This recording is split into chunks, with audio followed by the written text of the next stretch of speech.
మనకి యూజువల్గా 35 ఇయర్స్ దాటిన తర్వాత 36 దాటిన తర్వాత సాటర్న్ నుంచి విముక్తి అనేది ఉంటుంది.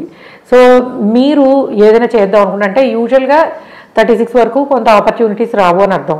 లేదు సాటర్న్ ఇట్లాంటి పొజిషన్స్లో ఉంటే మీరు జాబ్ చేయడం కన్నా మీ సొంతగా ప్రయత్నించడం, అంటే బిజినెస్ రిలేటెడ్ ఏదైనా అంటే చిన్నగా మొదలుపెట్టి లాంగ్ టైంలో సక్సెస్ తీసుకునే అవకాశము ఈ సాటర్న్ తోటి ఉంటుంది. సో ముఖ్యంగా ఎవరైనా సరే వర్కింగ్ పర్సన్ అవ్వట్లేదు, నేను వర్కింగ్ ఉమెన్ వర్కింగ్ మెన్ అని చెప్పట్లేదు, వర్క్ చేయలేకపోతున్నారు, అది కూడా ఎలాంటిది మనకి రికగ్నైజేషను, మనీ, ఫైనాన్షియల్ స్టేటస్, ఫైనాన్షియల్గా మనకి ఫ్రీడమ్ ఇచ్చే పని చేయలేకపోతున్నారు, ఇంటికి మాత్రమే పరిమితం అయిపోతున్నారు, ఇంటి బాధ్యతలతోనే ఉండిపోతున్నారంటే నెంబర్ 1 రీజన్ నేను ఇందాక చెప్పిన placements, the one and only planet Saturn, Shani గారు అనమాట. సో కాబట్టి మీకు శని కారణంగా ఇట్లాంటి ఇబ్బందులు ఏమైనా ఎదుర్కొంటున్నట్లయితే మీరు సొంతగా ఏం చేయగలవు అనేది చూసుకోండి. అండ్ వీలైతే అసలు ఎవరి దగ్గరైనా వర్క్ చేయాలన్నా కావాలంటే పని ఊరికే నేర్పించి చేయిస్తామన్నా కూడా వెళ్ళండి. ఎందుకంటే శనితోటి ఎప్పుడూ 0తో మొదలు పెట్టాలి.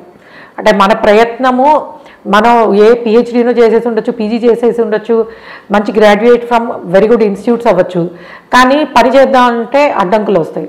అప్పుడు ఏంటంటే బేసిక్ లెవెల్తో మొదలు పెట్టడము, నిదానంగా వృద్ధి చెందడం అనేది ఉంటుంది. సో 36 ఇయర్స్ వరకు ఆయన ప్రభావాన్ని స్ట్రాంగ్గా చూపిస్తాడు.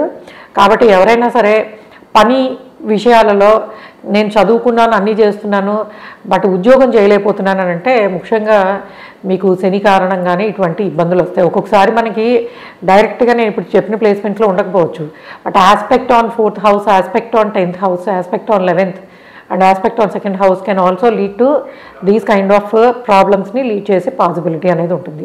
సో ఇది ఎవరో కామెంట్స్లో అడిగారు, సో దాన్ని నేను ఓకే ఈ టాపిక్, ఎందుకంటే మన దగ్గర చదువుకున్న చాలామంది అమ్మాయిల్లో కూడాను ఇంటికి పరిమితం అయిపోయేవాళ్ళు ఎక్కువ ఉంటారు. అంటే మంచి మంచి గ్రాడ్యుయేట్స్ లైక్ ఇంజనీరింగ్లోను, దీనిలోను, సమ్టైమ్స్ మెడికల్ ఫీల్డ్లో ఉన్న వాళ్ళు కూడా ఎంబీబీఎస్ కూడా ఇంట్లో ఉండిపోవడం ఇలాంటివి జరుగుతూ ఉంటాయి. ఎందుకు అని అంటే కారణం శని వలన అని అయితే చెప్పచ్చు.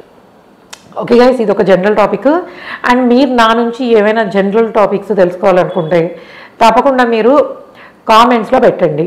సో నేను వాటిని ఎంత మటుకు పాసిబిలిటీ ఉంటుంది, ఎందుకంటే పబ్లిక్ ప్రొఫైల్లో యూట్యూబ్లో డిస్కస్ చేయడానికి ఎంతవరకు పాసిబిలిటీ ఉంటుందనేది చూసుకుని తప్పకుండా అందరికీ ఉపయోగపడే సబ్జెక్ట్ని మీకు నేను ప్రజెంట్ చేయడానికి ట్రై చేస్తాను. Okay guys, thanks for listening.